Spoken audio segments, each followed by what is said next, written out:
Catch. All right. All right, welcome to the Junky Chunks, Season 1, Episode 3. We are the Junky Chunks, Justin Batts, Tony Sisson, and myself, Dylan Walter. Be sure to follow us on social media. We are the Junky Chunks on Twitter, Facebook, and YouTube. You can also keep up to date with us at www.junkychunks.com, where you can catch up with previous episodes of our show and learn more about us, the Chunks. Tonight, we're going to be talking about the presidential primary, specifically the results from Super Tuesday, which was this week. We want to get into who the winners and losers were, the fallout, and where we think we're going to go from here. So, to kind of kick us off, I'm gonna kind of jump in with what some of the results were, some of the delegates that were picked up. We'll start with the Republican side, and you guys can jump in at any time you want to clarify anything. But so on the Republican side, Donald Trump picked up 237. Trump. Say it fucking right. Trump again. Say his fucking name fucking right. So Trump picked up 237 delegates to bring his total to 319. He won Alabama, Arkansas, where he had a 2-point advantage over Cruz. He won Georgia, Massachusetts, Tennessee, Vermont, and Virginia. So he had a huge night for delegates.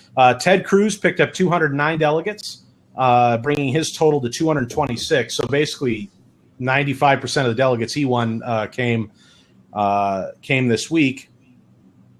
So he took Alaska by 2 points over Trump, Oklahoma by 4 points over Trump, and he swept Texas. I mean, Texas was. I would hope any senator is going to win their home state. Win his own damn state. Yeah, no kidding. The surprising thing in the statistics that you're pointing out is how close it really is. Yeah, I mean, it's ridiculous. I can't believe this thing still has fire in it. You know, Donald Trump. How is he still going? Well.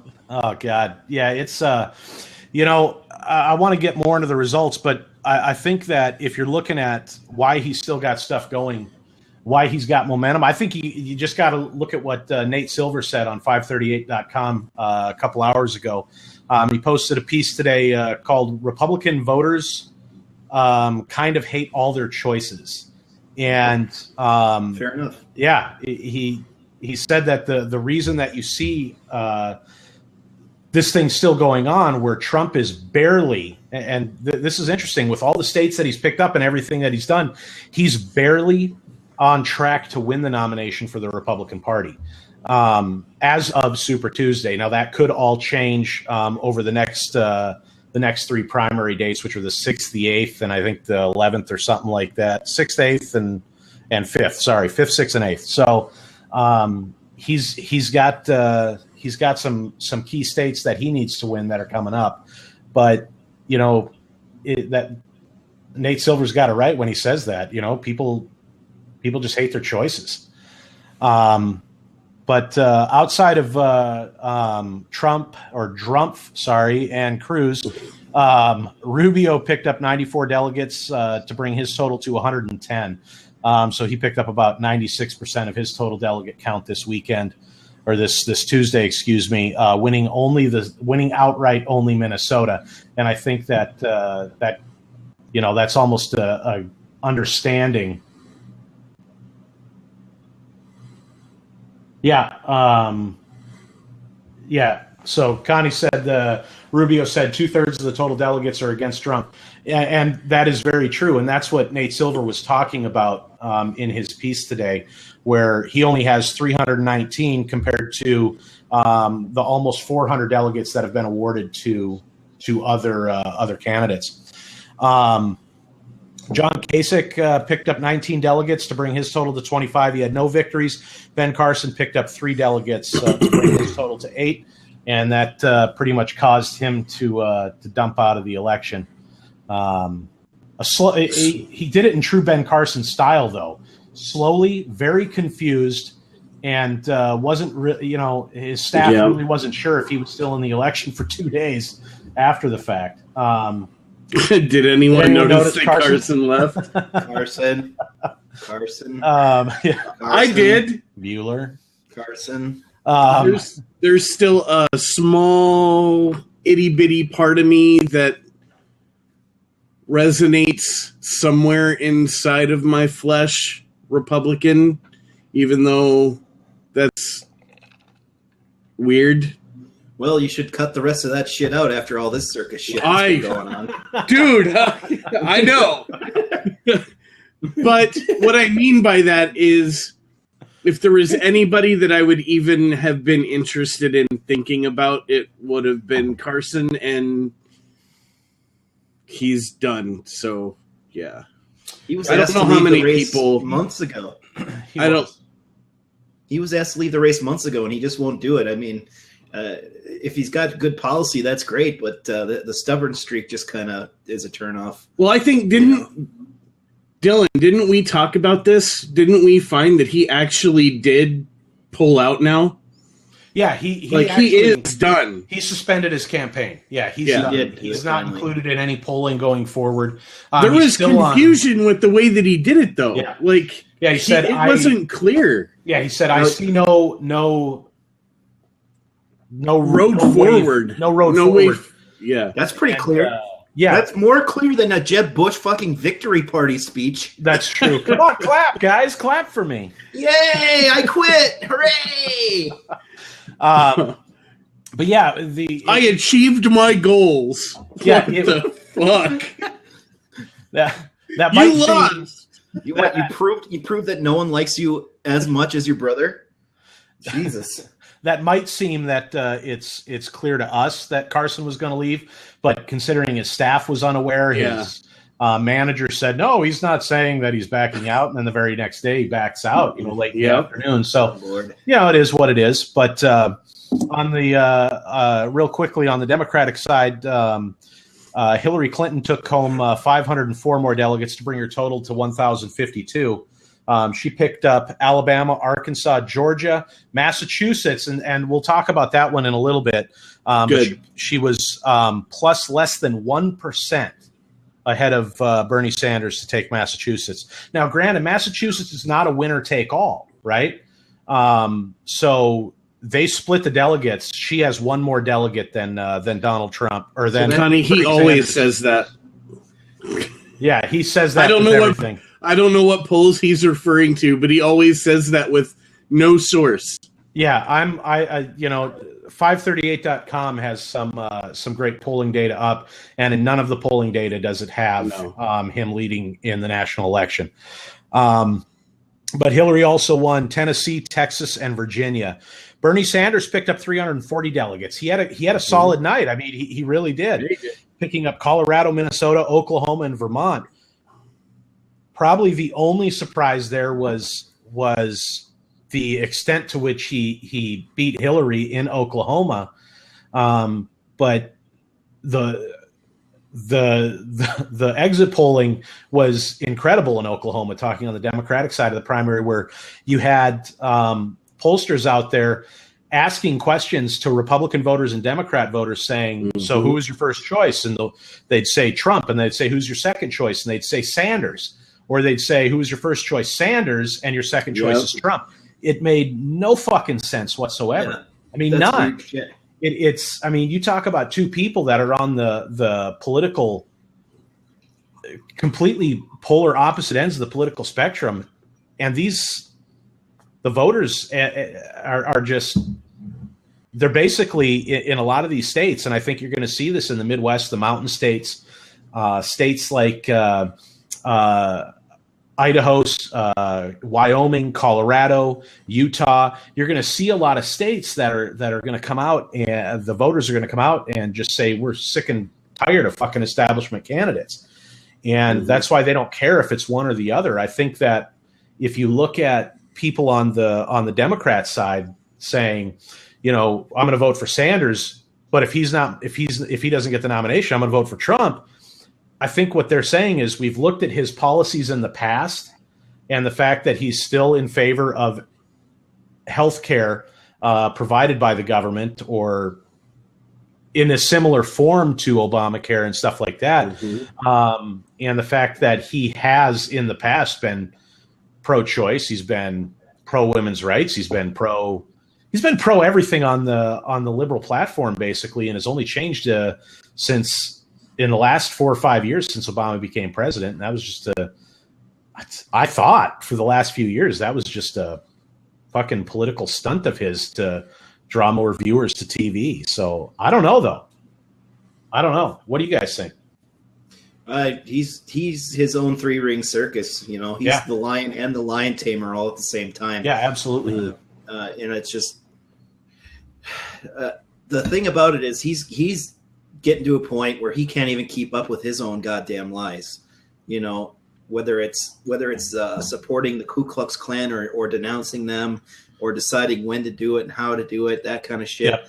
You know, his own fucking hairline is a lie that he can't keep up anymore. You know, he can't even keep that lie up about his hairline either. So, you know, what I don't get is that all of these guys, they know media watches them and they know that there's recordings and there's sound bites and there's websites. Why are they still playing like they can even attempt to distance themselves from things that they've said in the past?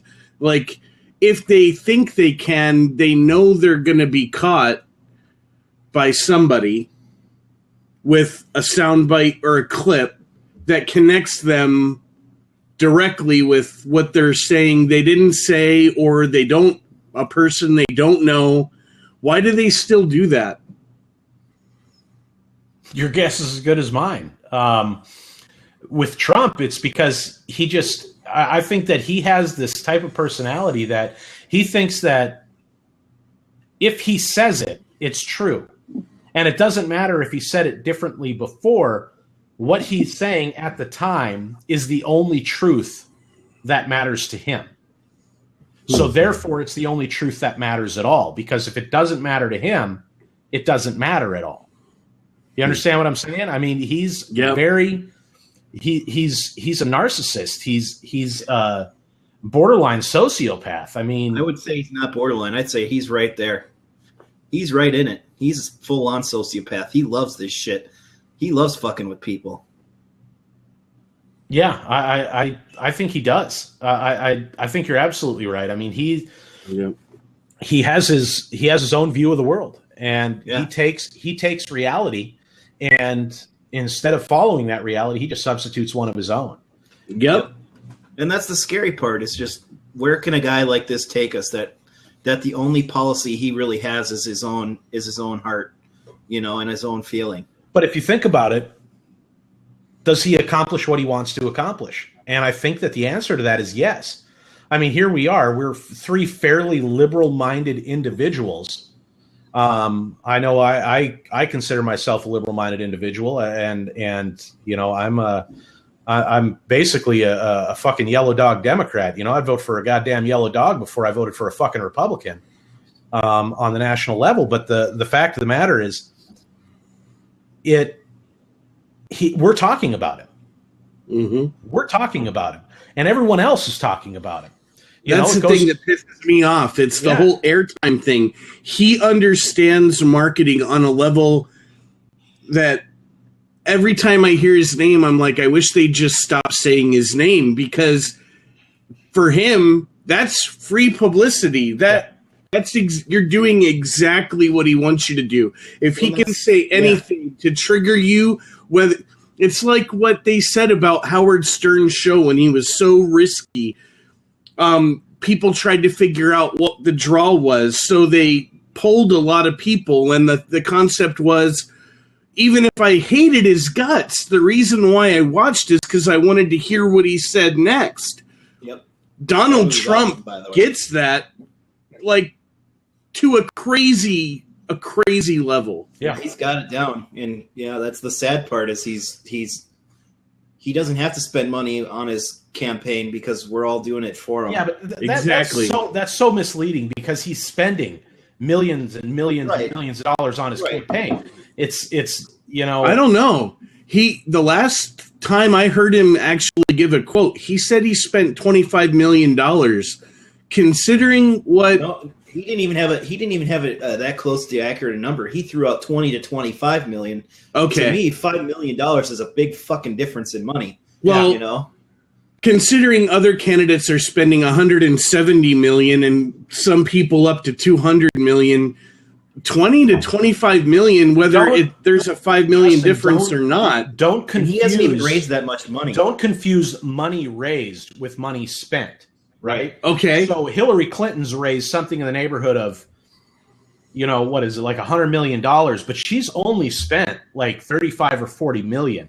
I mean, there's a huge difference. And Donald Trump gave himself a loan of like $25 million or 24 Don't worry, million. I watched John Oliver 18 million. Yeah. It was just under 18 million. But he's raised millions of dollars as well. And it's not just from the little old ladies that he's claiming that he's raising the money from. It's political cards.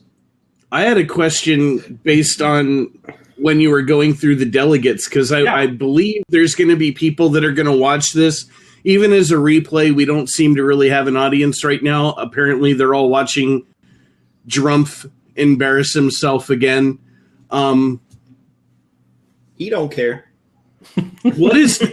Based on the numbers that you gave of everybody having delegates, do we know how many of those delegates are super delegates and how the super delegates got split up?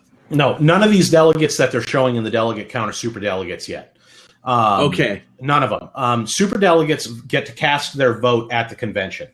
And they are not bound to cast their votes any way that the state wanted. That the state delegates are bound to cast their votes. For example, you look at, let's say, you got a state that has, I don't know, what do we have? We've got the number of delegates that came out of Minnesota. Good Lord, I don't even know what that delegate count is. But whatever let's say there's 100 delegates that come out of a state. The delegates that they're showing are not including superdelegates, because superdelegates are what are considered party elders. So people like Al Gore are superdelegates. Bill Clinton is a superdelegate. Madeleine Albright is a superdelegate. George W. Bush is a superdelegate. George H.W. Past presidents, senators, congressmen, prominent party leaders, money donors, stuff like that. Those are superdelegates. And those delegates, they can vote however they want at the convention, so it doesn't really matter. So look at the campaign finance records, show 10 donations from Mr. Trump to Ms. Clinton's campaigns, with 4 of them to her presidential bid. But a closer look shows that one of the donations to be the presidential campaign was ultimately refunded. Well,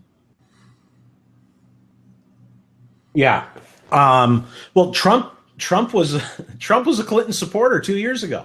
Yes, he was. Trump was a big fan of Bill. They were golfing partners. Trump was a big fan of Hillary. It seemed for a while they went way back. Yeah, way back. It seemed like they were at one point Trump was financing her senatorial bid. And that was the Donald Trump that everybody. He was like that creepy uncle, back then. He was like that uncle that he's cool to have around, but I don't know if he always gives me $5 when he sees me, but he's a little weird. Yeah, he's a little weird, and I don't know if I want him babysitting us. That kind of. You don't want to sit your daughter on his lap. Yeah, strange uncle. Yeah, and so you look at that, and it's a completely different person. It's a completely different person. Yeah, exactly. Yes. What he said about his own daughter. If she wasn't my daughter, I'd be dating her. Yeah, that's great. Talk about your young daughter. But you know what's really scary about that? I'm going to be honest. Coming from a conservative Christian family, going to a church, the reason why I can still say there's a part of me, even if it's really small, that resonates Republican, it's because of how I was raised, where I was raised in Florida, the people that we associated with. There is a really creepy precedent amongst all church-going groups where your sin is kept in the closet, and the number of fathers that seem to creep on their daughters in church is like super high. Yeah. The whole True Love Waits movement that they tried to keep a lock on and not let anybody know what was going on with that, where you pretty much promise yourself to your dad until you're married. Well, creepy stuff that went on. That resonated with that comment alone, I'm sure resonated with creepy evangelical dads. Yeah, I agree. Straight up. I agree. But there's a better way to say it. You can just say, my daughter has grown into a beautiful woman. But that's not what he meant. No weird connotation. Yeah, that's not what he meant. That's not what he meant. He meant he would totally be with her if she wasn't his daughter. He wanted to fuck her. I get it. Yeah. I get it, but at the same time, there's, you can acknowledge things like that without saying, yeah, maybe he fucking has. Gross. Yeah, she seems a bit strange, so maybe there were things that happened in the bedroom. Who knows? Yeah, that got awkward. Sorry about that, but she's a pretty girl, though. I agree with that. Well, yeah, I mean, her mom is a gorgeous woman. I mean, that's she's got good. And genes. then people ask me why we've kind of stopped going to church, and it's like, you really want me to go there with you? I'll take you on a long journey that you're not gonna like. Yeah. But I mean, if you dig even deeper than that, he's just a vile person. I find it hilarious. Today Mitt Romney came out and gave that very scathing speech today, and I just find it funny that he went to Mormon country where you see a lot of stuff like you were just talking about with the evangelicals.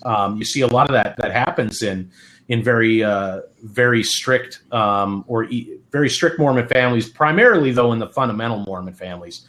But it does happen. But Mitt Romney's scathing remarks of him, stating that he won't vote for Trump no matter what, he won't support him no matter what, and it goes beyond that. So Fortune magazine published an article today where they said 13 top they were talking about 13 top Republicans who've said they will not support Trump in the general election. This included Mitt Romney, obviously former governor of Massachusetts and former presidential candidate, Charlie Baker, the current governor of Massachusetts, Ron Paul, the representative from Texas, Tom Ridge, the former Homeland Security Secretary and governor of Pennsylvania, and I don't know how to pronounce. I think it's Ben Sass. I think that's his name from Nebraska. It might be Sassy, but I think it's Sass. But they said categorically they will not support Donald Trump no matter what. They said in the interview, they said, I wasn't going to support him tomorrow. I'm not supporting him today, and that's not going to change in the future. He will not have my vote. He does not share my values. Bloomberg followed that up, Bloomberg did an article a couple days ago reporting several Republicans stating they would not only vote for a Democrat over Trump, but they would even donate money to Sanders or Clinton to make sure that Trump was defeated.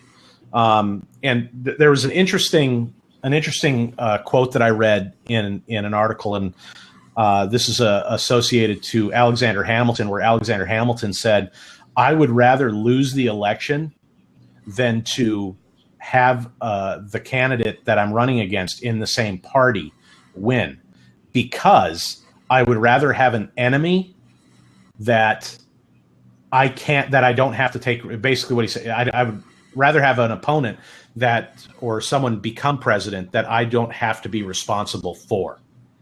And I think that's what a lot of Republicans are feeling right now. And it goes back to the polling numbers that came out, the exit polling numbers, which they've been doing these types of exit polls for years and years and years.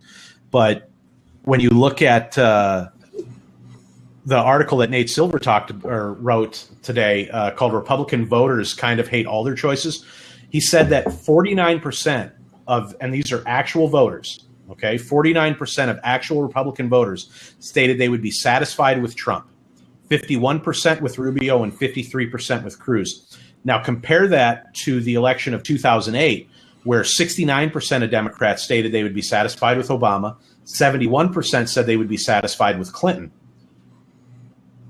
63% of Republicans in 2012 said they would be satisfied with Romney, 77% for McCain in 2008. That's just unbelievable, where the vast majority of your party is stating, we don't want to support any of these clowns. Mm-hmm. This is one of the first times this has ever happened in a Republican primary. Nate Silver goes on to say that Trump is popular right now because the field is so divided. Campaign reporters need to do a better job of distinguishing between a candidate who is winning 39% of their party's vote, which is Donald Trump, and one who is winning more than 60% of the vote, which is Hillary Clinton. So I think that's a very powerful statement on Nate Silver's part, where they're 39% of Republican voters, which make up less than 50% of the voting bloc in this country, right? About 45% of Americans are Republican, about 45% are Democrat, and about 10% are independent or other. But you look at that, and 39% of 45% of Americans say that they'll vote for him. Mm-hmm. So what is that? 61% of Republicans say they won't vote for Donald Trump. Yep, and I think we're at a turning point, though. I see a comment that they should have stood up against him a long time ago. However, I thought they were thinking he might blow himself out after a while, and now they realize that he is gaining enough momentum that it's going to be tough to stop him now.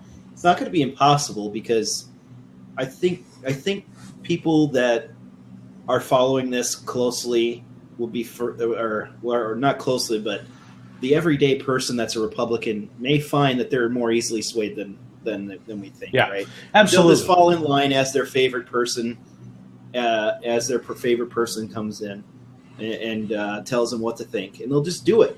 And these 14 people standing up now, and I would say it's got to be getting into the 20s as of today, because Ben Stein, was he on your list? Ben Stein is on that list as well. Yeah.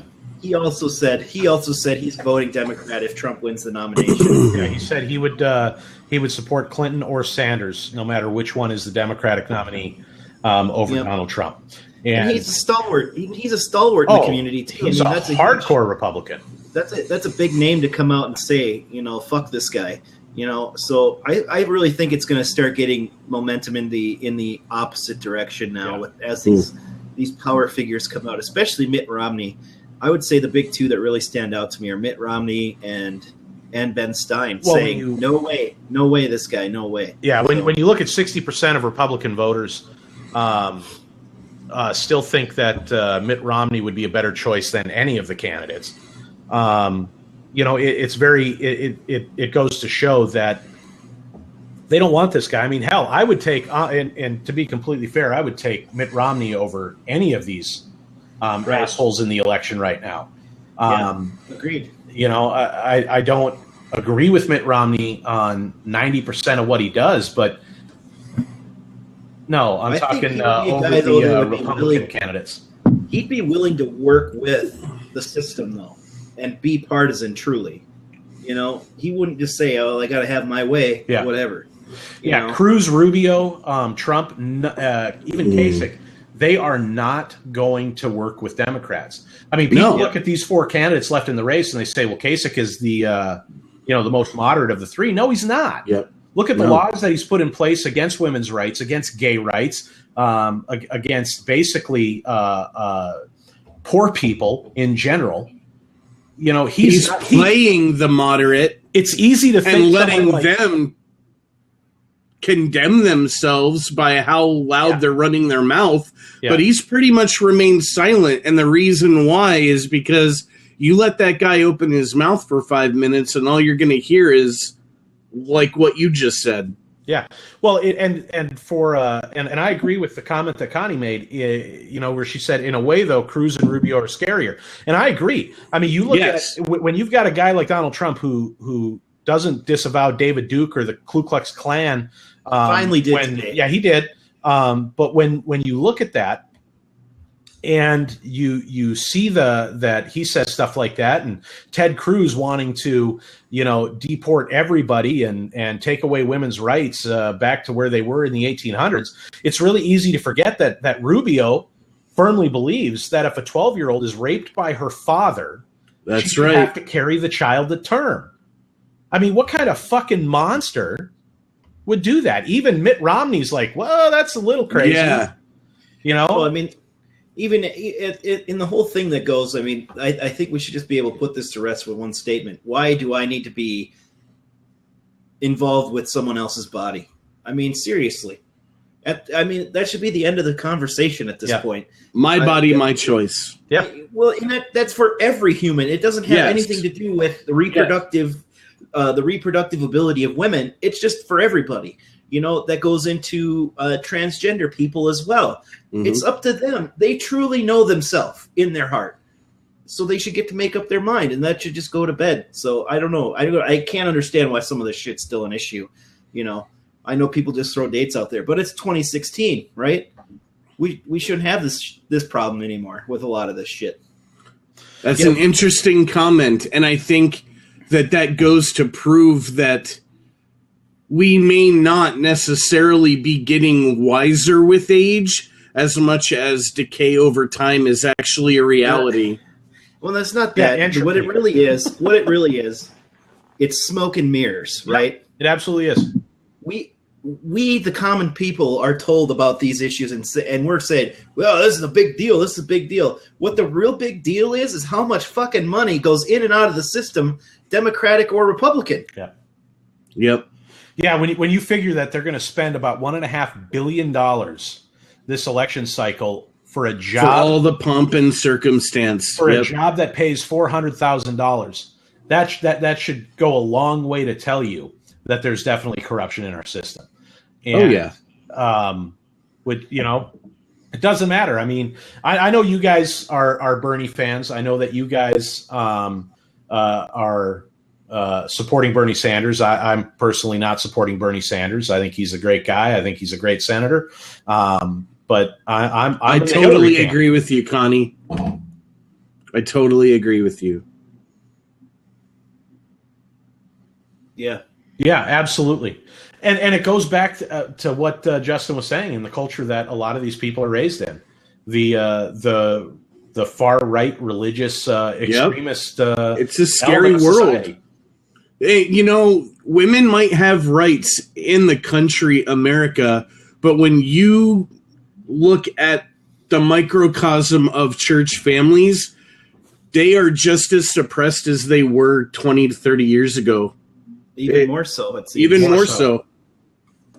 Yeah, I think that in a lot of these southern states or the evangelical parts of our country, I think that women had more rights in 1919 when they got the right to vote. Yeah. With arranged marriages on the rise, women's rights being stripped, and whether they want to admit it to them, or not, it's the reason why many of these women are now pursuing jobs independently outside of their home, because that's their breath of fresh air. That's their moment to not feel beat down. Well, unfortunately, even in the workplace, when they're only making 78 cents on the dollar, they're even feeling beat down there. And that's the 78 cents on the dollar that a man would make. Right. And the thing that's cool about it too, just to bring it back, is Bernie's got a master stroke with that. Absolutely. With the $15 minimum wage, that brings it up. It's equal for both genders, and it's equal for all groups, people. I mean, it's just a master stroke, just a big red line across the canvas, just a beautiful master stroke. Well, and it's easy to sit there. It's easy to sit there and say that, but we already have a minimum wage. The problem isn't the minimum wage. The problem is it's the value of the dollar that they're getting. Right. There is a huge problem with the minimum wage right now, but that's not the only problem. We're talking about, let's say, women in executive positions or women in mid-level or entry-level executive positions.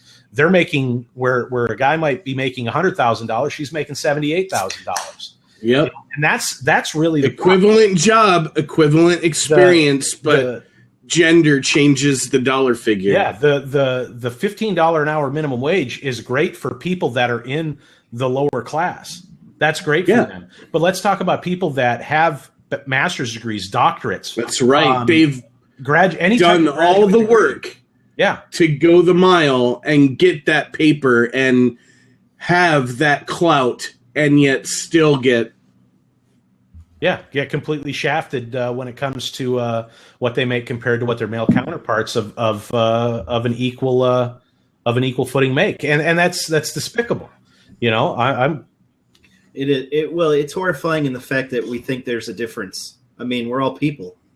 Why does there need to be a distinction put on it? Tony, the one of the big problems is, like what was said earlier, that so many women are supporting people like Cruz, Trump, Rubio, Kasich. Correct.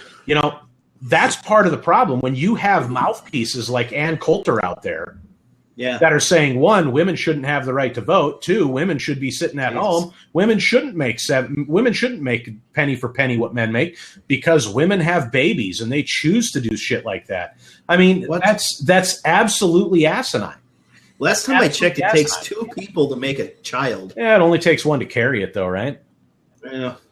That's her point. I still respect that. I find that one of the most respectable things that a person can do. It's just it's an amazing thing to me that someone can do that, because of the way their body reacts to having something growing inside of them. I mean, your body fights a fetus like it fights cancer. Mm-hmm. It tries to kill it. It treats it like a parasite. Yeah, it's amazing that it's an amazing ability. I don't know. I lost my train of thought because I want this beer. Tony will fight for women's rights unless he's out of beer or unless he is out of beer. Correct. The $15 minimum wage thing is very reminiscent of a conversation you and I were having, Dylan, when we were talking about socialism, I believe, and we talked about the concept of everyone gets a loaf of bread. Mm-hmm. No, it was you and I. Oh, that was... we were talking about communism. That's right. You and I were talking about communism, and that there was... probably talking about this at some point. I remember the conversation, too. So, yeah, because I think I've had it with both of you. Probably. That's why we started this goddamn show, so we don't have this weird stuff. I know, right? Who was I talking to? Was it you, or was it you? Who? It was all of us. Yeah, anyway. But no. So the concept of everybody gets a loaf of bread, and how the equalizer prevents anybody from standing up and saying, well, I am entitled to, or I deserve, or whatever. But at the same time, isn't that exactly the rhetoric that is causing people to distance themselves from wanting to vote for Bernie Sanders? Well, it kind of is. And here's the analogy that I like to make is there's 10 cookies on a plate, right? And in the room, there's a member of the 1%, there's a member of the middle class, and there's a poor person in the room, right? The guy walks in, the 1%er walks in, takes 9 of the cookies, looks to the guy on the in the middle class and says, "Hey, that poor guy's trying to take your cookie," and all the while he took 90% of them. I mean, that's what the raise of the minimum wage is. It's just it's just a way to try to build back the middle class, because the middle class is eroding. It's completely eroding away. It's a myth. Yeah. It's a myth. I mean, the middle class has the pendulum isn't taking as long to swing back anymore. It's staying on the fringes more than ever before. There's poor people and there's rich people now more than ever. Correct. When you look at the fact that the middle class and the lower class have basically the same amount of wealth, that's not middle class. When 90% of the wealth is concentrated amongst the top 1% of America, or whatever it is, top 5%, that becomes a problem. A big problem. Yeah. But if we look back at, where we expect to see stuff, we've got a couple primaries coming up, and then I want to talk a little bit about the primaries, and then I want to pivot away from this and talk about another topic that is relevant to the debates that have been going on the last couple weeks. But coming up on March 5th, Republicans are going to be having primaries and caucuses in Kansas, Kentucky, Louisiana, Maine, and Nebraska, while Democrats will be contesting Kansas, Louisiana, and Nebraska. I don't think there's going to be any big surprises there. I think that you're going to see Hillary run the table in Louisiana and Nebraska. I think Kansas might go for Bernie, simply because you have a similar makeup. What's that? Someone's knocking on my door. Okay. I'll call back in. Just a sec. Have fun. So when you look at the demographic of people in Kansas, they're just as fucking ridiculous as the demographic of people in Oklahoma and Texas that share that Trump or Sanders kind of mentality in that. But I think that, I think you're going to see Trump pick up some more states, and Rubio really needs to get Kentucky. He really needs to get Louisiana. But I just don't see a path for him to get that, and he's the establishment choice. So, I'm not exactly sure how that would work. So that's the March 5th. March 6th, you've got the Republican caucus in Puerto Rico, the Democrat caucus in Maine. So just one day after the Republicans caucused in Maine, the Democrats will do it as well. And then March 8th, Republicans are going to be caucusing and primarying in Hawaii, Idaho, Michigan, and Mississippi, while Democrats will be doing Michigan and Mississippi. So and I don't think there's going to be any surprises for Hillary Clinton. She's going to carry every state in the South. I mean, that's a given. There isn't a state that Sanders can compete with her in. Michigan, I think Nate Silver's giving her like a 99% chance to win Michigan. Wow. Which, I mean, when you talk about the 6 states that are going to be primarying or caucusing in the next 5 days for Democrats, I don't see Bernie picking up any or winning outright any of these states. Wow. Yeah. I mean, Clinton's on pace to do over 114% of the target, even before the superdelegates vote. So, I don't know. It'll be interesting to see. I mean, I'm hopeful. I'd like to see Bernie get something. Well, I'd like to see Bernie get something too. Hopefully a back seat on the ticket. Hopefully a VP nod. I think that would be great. But there's a guy eating behind you. Yeah, cheeseburgers. So I facetiously texted Frank that, he texted me facetiously that he should get 20 cheeseburgers and come let himself in. And he went and got 20 cheeseburgers? I facetiously agreed, and now we have 20 cheeseburgers. Holy and I shit. let myself in, but he locked the goddamn door. Yeah, so he pounded on the door. 20 cheeseburgers. That's not good. So I guess since he's here, he might as well tell us who he's voting for. Yeah. Not Trump. Not Trump. Oh, Sanders. okay. Sanders. Got another Sanders fan. All right. Nice. Too bad he's not going to get it, apparently. Yeah, he's definitely not going to get it. He's taking it to all 50 states. He sure is, and he's getting about 35% of the vote. So, no, I've got, like I said, I've got no issues with Bernie Sanders. I just don't think in the national election that he's going to be able to take out a Republican candidate, because all the Republican strategy. Well, he is a grumpy old man, but all the Republican strategy is simply this. They're going to say socialist for the 5 months leading up to the election after the convention. That's what they're going to say. Socialist, socialist, socialist. And that's going to scare the hell out of potential independent voters. Yeah, absolutely they are. Yeah. So, but The other thing that I wanted to talk about a little bit was the Apple versus FBI stuff that's been going on, and the politicians have been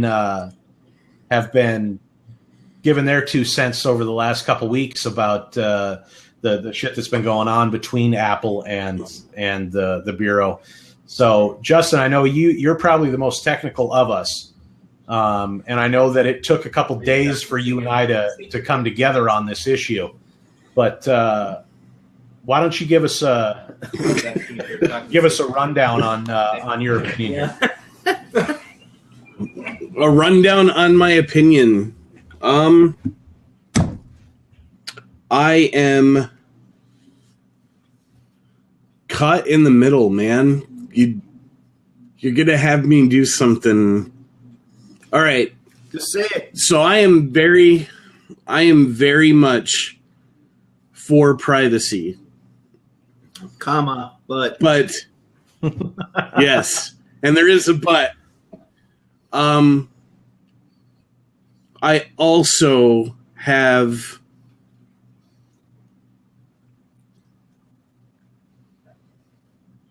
a very strong opinion in the regards to if somebody has done something wrong or is being accused of doing something wrong and there is evidence out there that can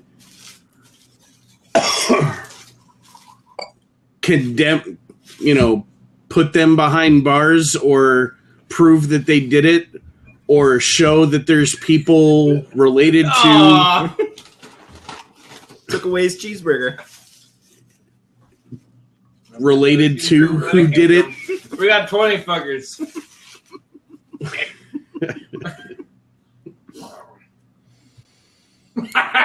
So hard to share my opinion. Audience chunk is the best.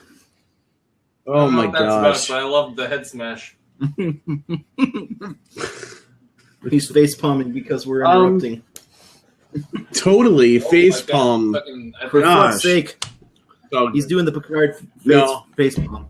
Hey, it's like a wall of text without a wall of text, right? Chicken McNuggets in case we need more. Hurry up and get to my point.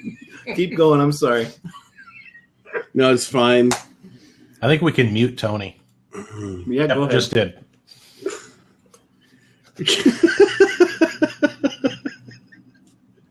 No, but seriously.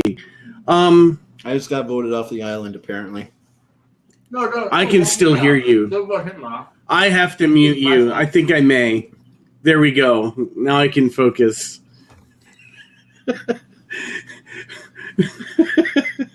I'll bring you back. All right. Anyway,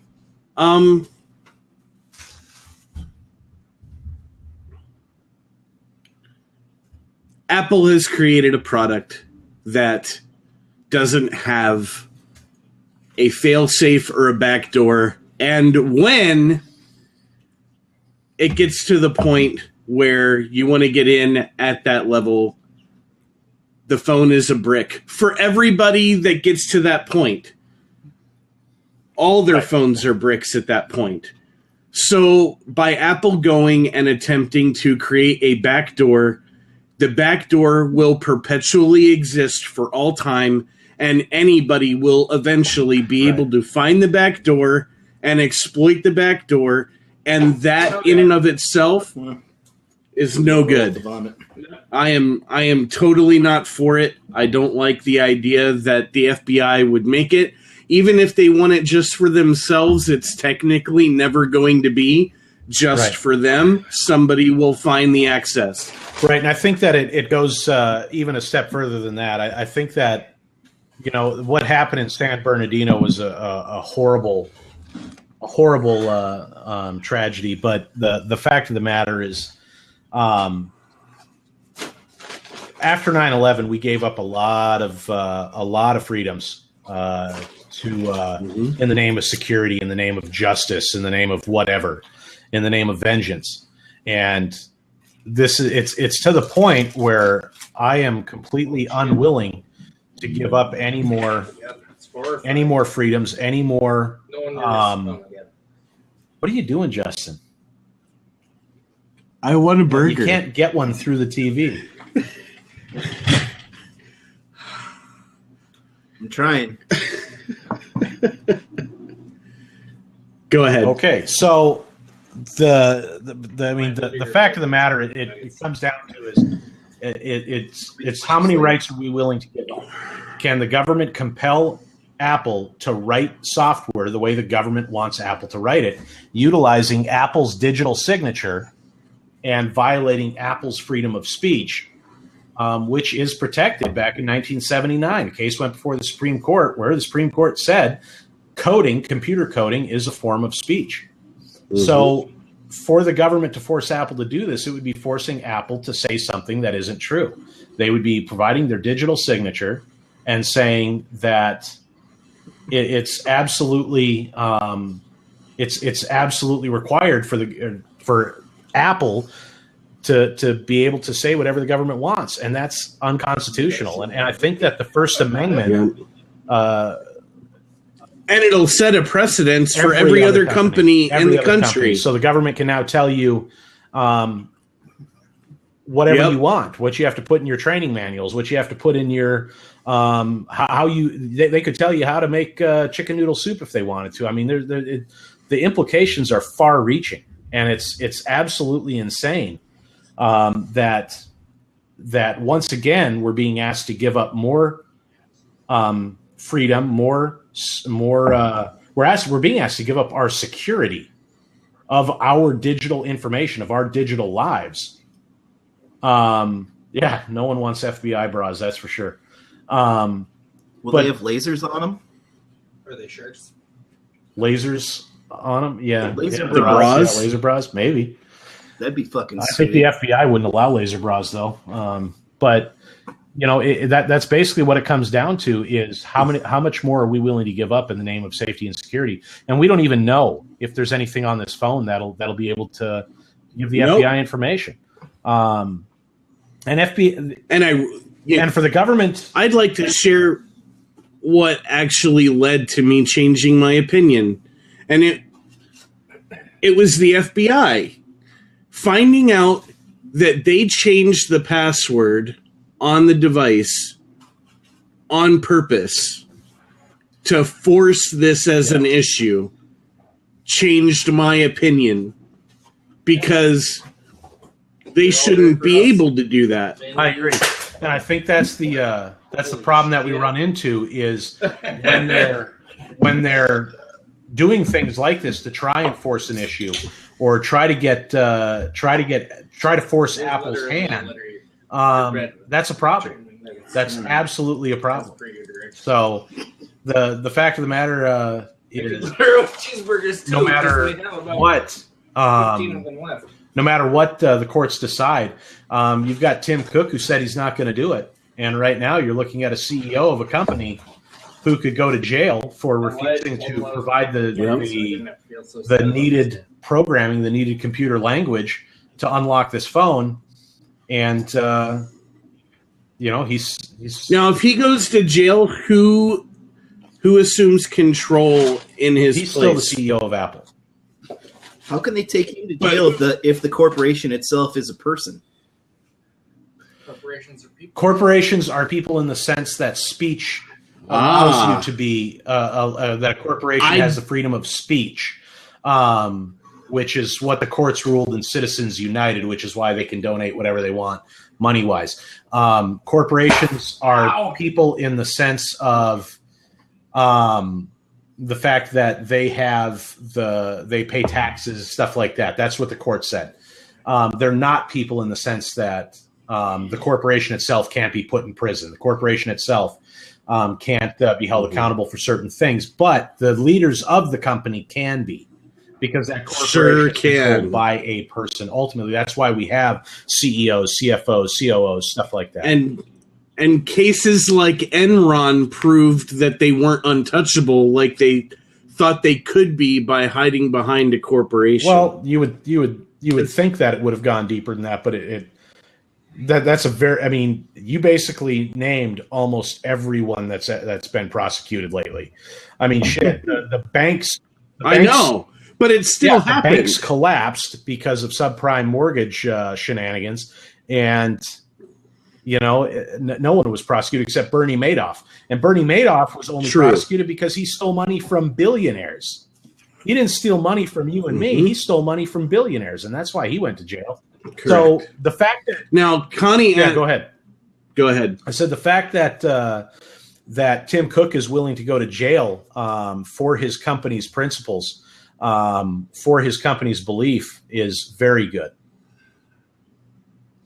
So Connie asked a question. She said, so is it possible the FBI actually already has the information and is just pushing the issue? And I wanted to touch that as a tech guy, because the only reason why the FBI changed the password was because they knew what would happen when they did, and they purposefully bricked that device.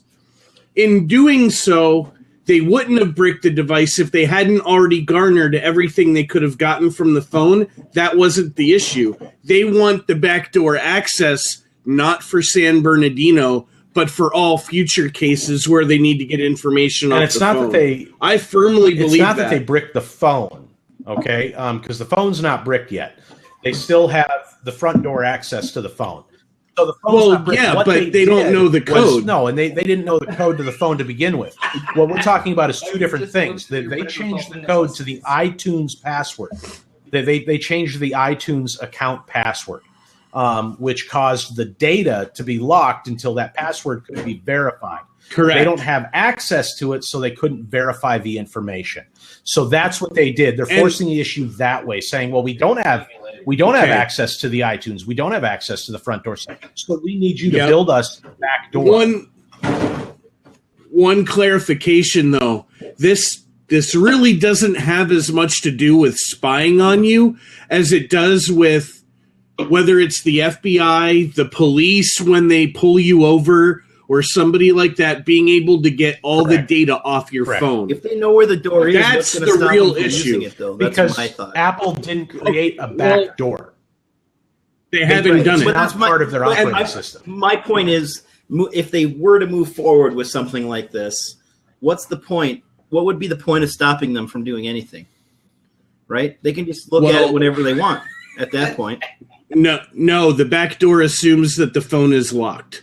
Okay, so it would have it written in that they can't just say, I want to see what Tony Sisson is up today. They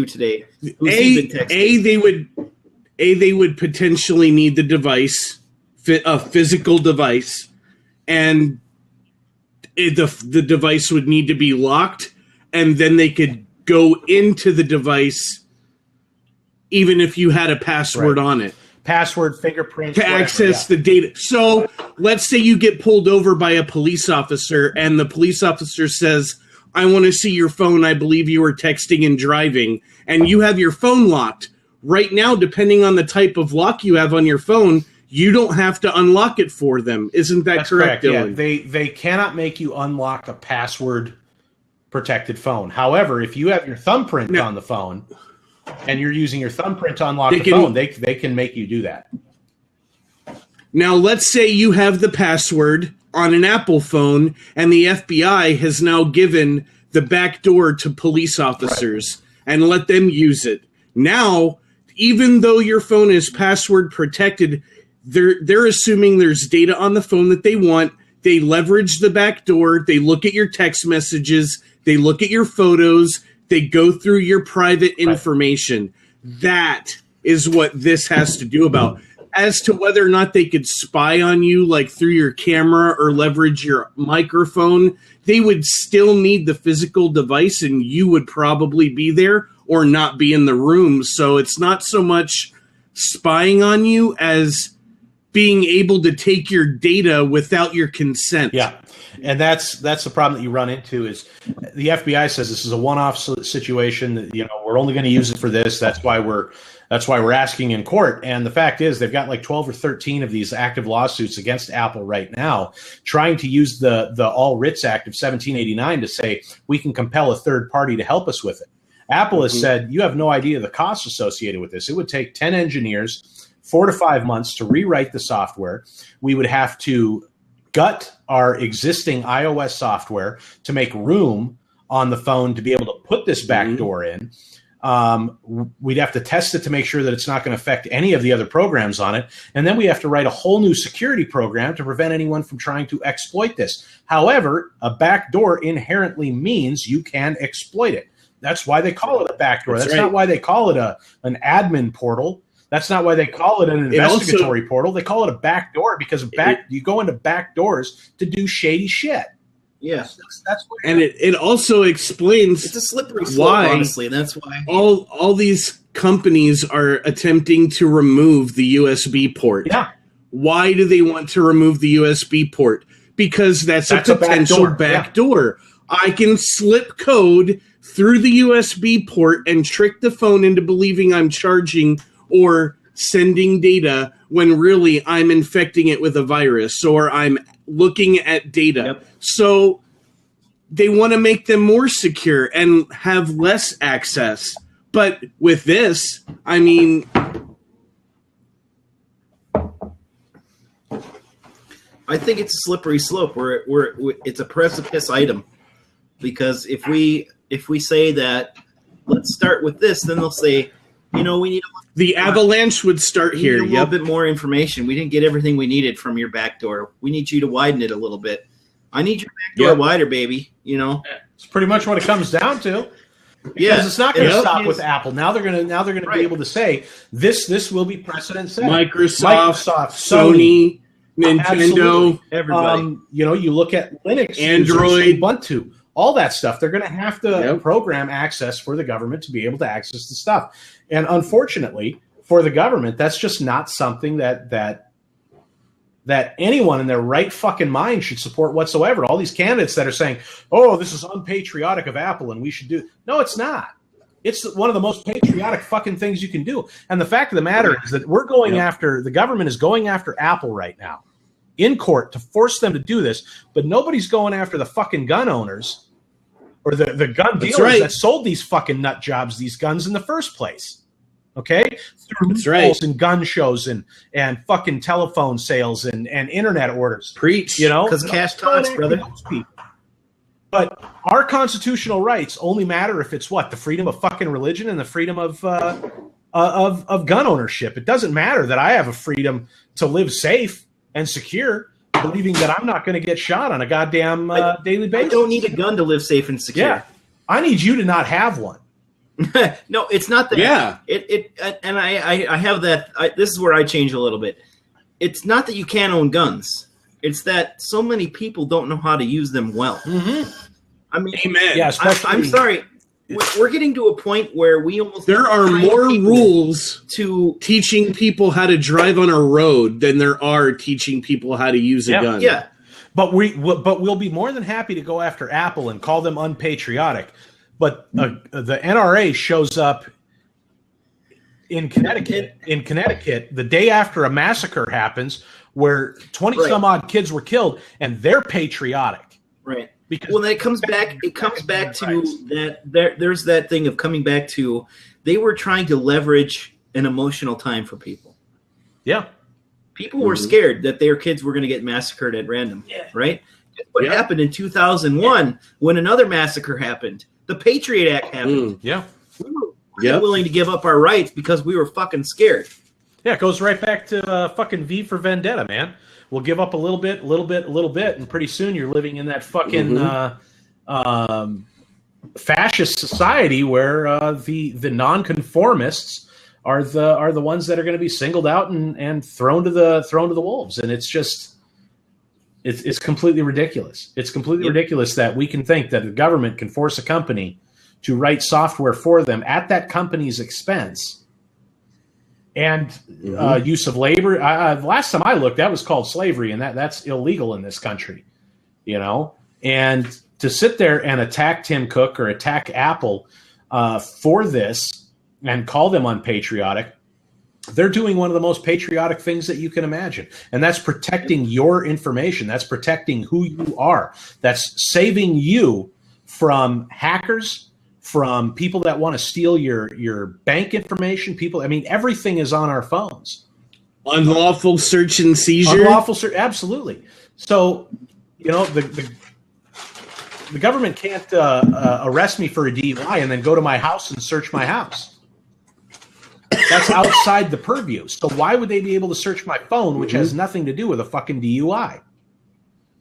Correct. It makes absolutely no sense that we would sit there and say that one amendment's more important than the other, or attack liberals for being all in favor of protecting the First Amendment when they attack us for not defending, not even attacking, but not defending the Second Amendment. It's absolutely ridiculous. And it's Tony, you had said it's a slippery slope. It's far beyond the slippery slope. It's a giant fucking sinkhole. It's a giant sinkhole. And I mean, what is where does it come from? Life, liberty, and the pursuit of happiness. That's well, that's the Declaration of Independence. That's not right. That's not a binding document, is it not? No, it's not. The Declaration of Independence. I mean, because if that was a binding document, we'd be able to, cast down our government when it became too tyrannical from one time to another, which is what it says. That phrase is powerful, though. It's a very powerful phrase. Now, is it part of the American lexicon? Absolutely. Because life is the first part, then liberty. They place more value on the individual than the whole in that statement. Yeah, absolutely. That's why I feel like there's some power there for this particular issue. Yeah, the Declaration of Independence is a powerful document. I love it. It's not a legal document in any way, shape, or form. It's actually the ramblings of. It wasn't for us, were it? It was for King George. It was for the people, by the people. Well, that's the Constitution. That too. Yep. So Connie said it's the same thing they did in 2003 when Bush invaded Iraq for no damn reason. No, there was a reason. It was oil. The scary part is that it was for a reason, and it was for oil, and he benefited directly from that. And that's the scary part. The even scarier part than that is you're both right. It was about oil. Unfortunately, we didn't get any of it. All the oil contracts went to Russia and France. Yep. Well, isn't that the scarier part? Is that they did that thing with no, Halliburton didn't get any of the oil. Halliburton didn't get any of the oil profits. They got the military profits. Didn't it have to do with market speculation though? They didn't actually want the oil. They wanted the oil to go where it went, and they speculated against it. Well, other companies did, yeah. But we, as Americans, we did not benefit from the oil revenue generated from that war. No, it insulated their pockets. Yeah, it absolutely did. It absolutely did. But it is what it is, and it's going to be interesting to see how it plays out in the courts over the next couple of weeks, especially with the ruling that came down a couple days ago, with the New York federal court saying you can't, that the FBI couldn't compel Apple to do this in a drug search and seizure. So I think that's setting precedent right there. But this is going to go to the courts. It's going to go to the Supreme Court. The Supreme Court's going to have to make a ruling. And right now, this is a time when Republicans should be giving Obama a name for the court that they'd be willing to confirm, because this is going to detrimentally impact a lot of the stuff. The ruling on their side, right? Absolutely. They're in a prison of their own making at this point. Yeah, they are. And you know what? Good for them. Well, and they kind of deserve it. Without a doubt. No, they don't kind of. They absolutely deserve it. Yeah, without a doubt. Because this is not politics anymore. It's childishness. No. Yeah.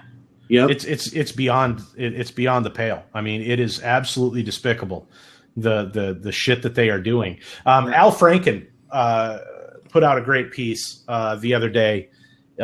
He gave a speech on the floor of the Senate. I think it was on C-SPAN. A couple other places picked it up. It's been floating around Facebook. But he basically said if the majority leaders' rule on not voting on judges in the last year were to be held across the board, then maybe the same rule, if you were to apply it to everything, then the 2/3 or the 1/3 of the Senate that's up for election this year shouldn't be allowed to vote, shouldn't be allowed to make proposals, shouldn't be allowed to make, shouldn't be allowed to sit on committees, chair committees, or anything like that. And if he was serious about this, then he should do the entire thing, but he's not going to. And I think that a lot of people are starting to share that opinion. Sid Vaughn. Yeah. And he said it very well. And I recommend that anybody have a chance, go to YouTube and look that up, because it's absolutely a very powerful, I think it's a 13-minute segment, but it's absolutely powerful. He held the floor of the Senate to talk about that. But here's where we're at. We're at it's a little bit about 15 minutes past when we normally are done with our show. Mm-hmm. So we've come to the end of our show tonight. We'd like to thank everyone for watching. Remember to follow us on social media. We are the Junky Chunks on Twitter, Facebook, and YouTube. Check us out at www.junkychunks.com, where you're going to find all of our episodes from season 1 and more. As always, our replays are available on our website, blab.im, and YouTube under Junky Chunks. Thanks again. We look forward to seeing you all next week on Thursday, where we're going to be talking about the Sinister 16. Yep. Sinister 16. In tournament talking form. about the 16 greatest villains in cinema history. And we're each going to have our picks. This is going to be bracket style in tournament. The style of March Madness. So be prepared. This is going to be a hotly contested topic. I know that we're going to have some very heated conversation about this next week. And until then, we are the Junky Chunks. Have a great rest of your night. Thanks a lot for watching. He's going to steal it from us, Connie. He's going to steal this idea from us. That's what's going to happen.